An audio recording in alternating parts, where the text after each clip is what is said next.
Look, don't go eating this, okay? This is a bait recipe, not a eating recipe.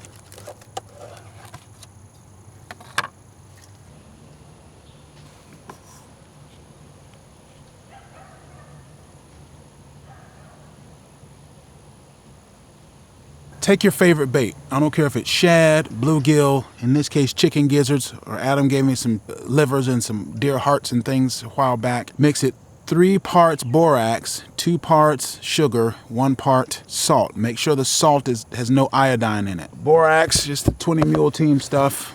Yep. All right. Get it from Walmart. 3 parts, preserves the meat. I'm using pickling salt here.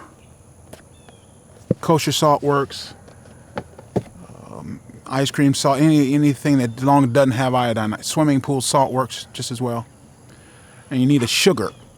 Now, the sugar, you can use regular table sugar, but why waste table sugar on catfish? Get this stuff. Agricultural grade molasses. Go to a feed and seed store, anywhere that sells any kind of hunting equipment, mix it all up.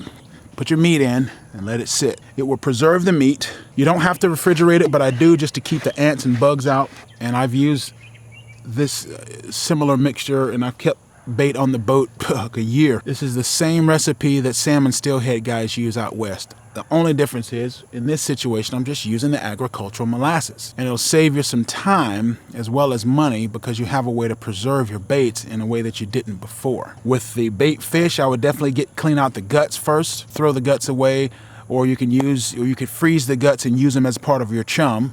Sometimes it's about saving time more than money.